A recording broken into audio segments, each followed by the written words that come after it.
젊은 혁명가. 높은 산 험준한 바위를 모두 넘어 달려왔지만 평지길이 더 괴로운 줄 내 어찌 알았으랴. 옥중일기 세상살이의 어려움 중에서. 열렬한 활동가. 1919년 베르사유 회담은 호찌민의 인생에서 전환점이 되었다. 안남 민족의 요구라는 청원서 덕분에 청년 호찌민, 옹우옌 아이꾸옥은 프랑스 지식인 사회에서 유명 인사가 되었다. 그동안 입당 신청을 미루고 있던 프랑스 사회당은 청원서 사건 이후 아이꾸옥을 정식 당원으로 받아들였다. 아이꾸옥은 이때 이름만 바꾼 게 아니라 조국 독립을 향한 모든 생각과 행동을 바꿨다. 조국의 독립은 강대국의 값싼 동정으로는 얻을 수 없다는 걸 깨달았다. 또한 독립은 민족주의자가 되는 것만으로는 불가능하다는 걸 배웠다. 저항이나 무력 투쟁만으로 되는 것도 아니었다. 당시 국제 정세는 1917년의 러시아 볼셰비키 혁명 이후 크게 바뀌고 있었다. 특히 유럽에선 사회주의가 불꽃처럼 타올랐다. 아이꾸옥도 사회주의 혁명이 조국의 독립을 가능하게 할 것이라 믿었다.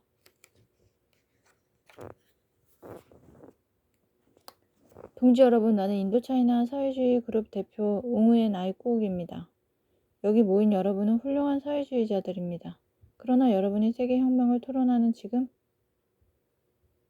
이 순간에도 우리 베트남 동포들은 식민지에서 고통을 겪으며 죽어가고 있습니다. 1920년 12월 27일 깡마른 몸에 헐렁한 양복을 입은 동양 젊은이가 열변을 토하고 있었다. 파리 남서부에 있는 도시 투르에서 프랑스 사회당 전국대회가 열리는 중이었다.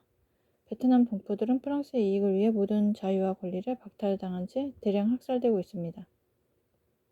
프랑스 사회당은 이 억압받는 베트남 동포들을 위해 분명한 행동을 취해야 합니다. 아이꾸옥이 연설하는 장면을 어느 사진기자가 찍었고 이 사진은 다음날 신문에 대문짝만하게 실렸다. 프랑스 경찰이 발칵 뒤집혔다. 즉각 체포 명령이 내려졌다. 경찰이 대회장에 나타나 말했다. 옹우옌 아이꾸옥을 체포하러 왔어. 안 됩니다. 경찰은 우리 사회당 대회장에 들어올 수 없습니다. 사회당 대표단이 경찰을 막아섰다. 경찰도 정당의 합법적인 대회를 방해할 수는 없었다. 다음날도 대회장에서 아이꾸옥의 발언은 이어졌다. 프랑스 식민지 당국은 우리 베트남 동포들을 술과 아편의 노예로 만들고 있습니다. 동지 여러분께 호소합니다. 우리 베트남 동포들을 도와주십시오. 투르 대회 이후 프랑스 사회당은 좀 더 과격한 공산당과 온건한 사회당으로 갈라졌다. 아이꾸옥은 공산당을 선택했다. 조국 독립에 더 확실한 도움이 될 것이라고 기대했기 때문이다. 언론인 옹우옌 아이꾸옥 30살 청년 호치민 아이꾸옥의 파리 생활은 고난과 위험의 연속이었다. 경찰은 이 위험한 공산주의자 옹우옌 아이꾸옥의 뒤에 바짝 따라붙어 그의 일거수일투족을 빼놓지 않고 감시했다. 그렇다고 함부로 체포하지는 못했다. 프랑스가 해외에서는 식민지를 지배하는 제국주의 국가였지만 자기 나라 안에서는 언론과 집회의 자유를 보장하는 완벽한 민주주의 국가였다. 물론 그런 권리는 프랑스 사람들에게만 보장될 뿐이었지만 아이꾸옥의 열정은 식을 줄 몰랐다. 허름한 단칸방에 살면서 오전엔 사진관에서 일하며 돈을 벌고 오후부터 밤늦게까지는 쉬지 않고 글을 쓰고 사람들을 만났다. 특히 아이꾸옥은 글 쓰는 일에 열성적이었다. 리마니테, 르리베르테르, 주르날 듀 펄풀, 라비 우브리에르 등 사회주의 계열의 언론에 정열적으로 글을 썼다. 언론사의 편집자들도 아이꾸옥의 지식과 열정에 감탄했다. 그러나 이것만으로는 부족함을 느낀 아이꾸옥은 아예 신문을 하나 창간하기로 동지들과 뜻을 모았다. 1922년 4월 1일 르파리아, 천민이라는 뜻. 르파리아가 세상에 첫 선을 보였다. 식민지 출신자들이 모여 만든 국제식민지연합의 기관지로서 세계 식민지 민족의 아픔과 바람을 대변할 신문이었다. 아이꾸옥은 한 달에 한 번 발행하는 이 신문의 글쓰기뿐 아니라 편집, 사파, 배달까지 도맡아 했다. 유럽인들을 야만인으로 그리며 식민지 지배자들을 풍자한 르파리아는 단숨에 유명해졌다. 파리에서는 식민지 국가 출신뿐 아니라 프랑스 노동자들도 이 신문을 사서 읽었다. 경찰은 이 신문을 읽는 사람들마저 블랙리스트에 올려 감시했다.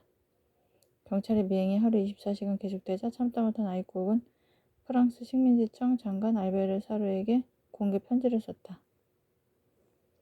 프랑스 경찰이 나에게 전속 비서를 보내줘서 고맙습니다. 노동자들이 세금으로 국가 예산을 충당하고 있는 마당에 나는 전속 비서를 부리는 호강을 누리고 있습니다. 예산 절약을 위해서라도 나에게 보낸 전속 비서를 사양하니 이젠 데려가 주세요. 자신을 미행하는 비밀 경찰을 전속 비서로 표현한 이 공개 편지는 여러 신문에 발표돼 알베르사로 식민지청 장관을 망신시켰다. 어느 날 알베르사로 장관이 아이쿠옥을 불렀다. 우리는 위험한 공산주의자를 잡아들일 수도 있소. 하지만 당신처럼 건전하고 굳은 의지를 가진 사람을 존경하오.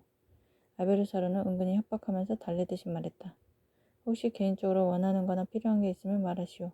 내가 다 도와주겠소. 아이쿠옥은 정중하게 대답하며 자리에서 일어섰다.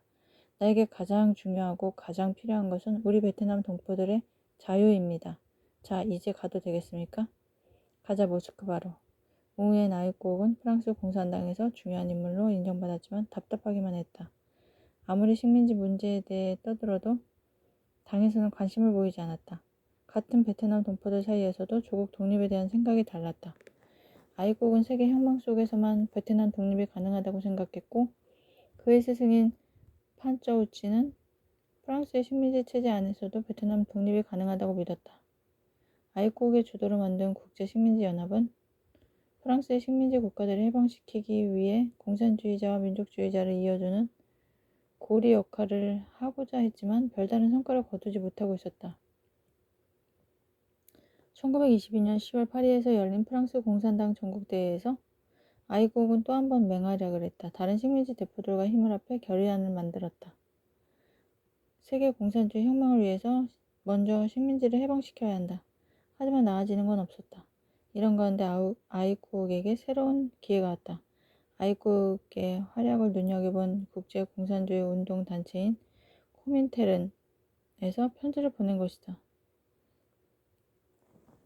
모스크바 코민테른 본부에서 당신과 함께 일하기를 원합니다. 코민테른 본부에서는 아시아 식민지 문제 전문가를 필요로 했고 아이국은 코민테른의 지원을 절실히 원했다. 1923년 6월 13일 시가를 입은 부유한 아시아 상인이 파리 북부역에 나타났다. 비서로부터 가방을 건네받은 그는 베를린으로 가는 기차에 올랐다. 이튿날 식민지청에서는 난리가 났다. 요주의 인물이 사라진 것이다. 바로 어제까지 아이국을 미행했던 비밀 경찰은 당황했다. 영화관에 들어가는 것까지는 보았는데 하늘로 솟았을까 땅으로 꺼졌을까. 영화관 화장실 뒷문으로 빠져나간 아이국을 놓치고 만 것이다. 몇 주 후 그 부유한 아시아 상인은 모스크바에 나타났다. 혁명의 본고장 모스크바에서 33살의 청년 호치민 우엔 아이국이 발을 디딘 모스크바는 사회주의 혁명 열기가 넘쳐나고 있었다. 아이국은 모스크바에 있는 코민테른 동양 사무국에서 일하게 되었다.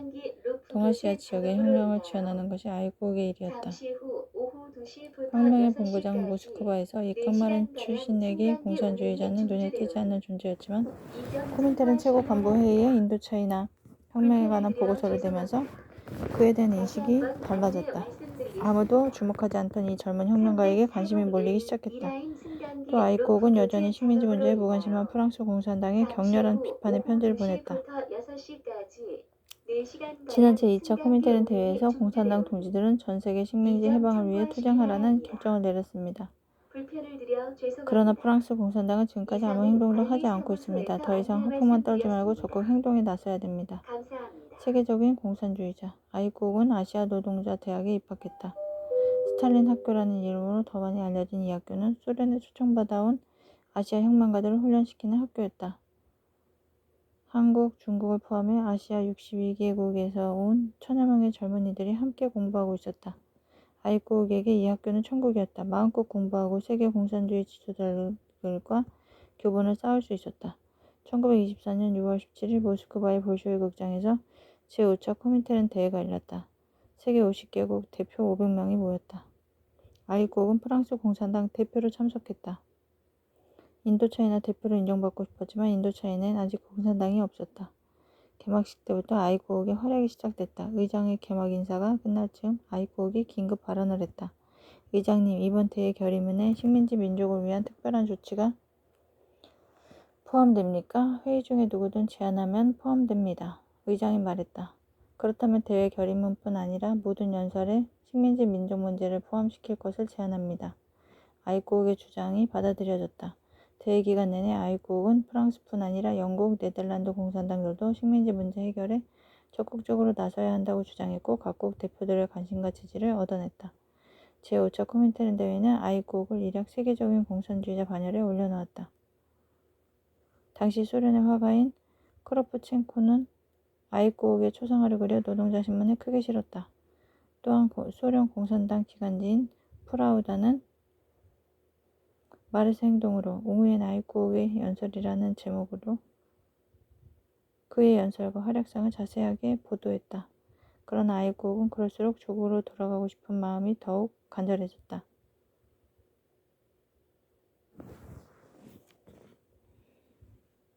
조국이 아니더라도 좀 더 조국 가까운 곳에서 혁명에 온몸을 던지고 싶었다. 아이국은 코민테른 동양 사무국 간부에게 요청했다. 난 중국으로 가서 혁명 정당을 조직하고 싶습니다. 1924년 9월 25일 코민테른의 허락이 떨어졌다. 아이국은 코민테른 동양 사무국 비서로 임명되어 출발 날짜만 기다렸다. 10월 어느 날 모스크바역에 먼 길 떠나는 동양인 상인이 나타났다. 아이국은 파리를 떠날 때와 마찬가지로 중국행도 비밀에 붙였다. 아이국이 떠난 뒤 모스크바엔 그와 관련한 이상한 소문이 돌았다. 아이국은 병이 들어서 치료를 하려고 모스크바를 떠났다. 인도차이나로 가고 싶었으나 식민지 당국의 허락을 얻지 못해 프랑스로 돌아갔다. 이 소문은 모스크바와 파리에 퍼졌고 프랑스 비밀경찰은 아이국이 파리에 온 줄 알고 잡으려 했다. 하지만 아이국의 그림자도 보일 리가 없었다. 그때 그는 시베리아 횡단 열차를 타고 블라디보스토크로 달려가고 있었다.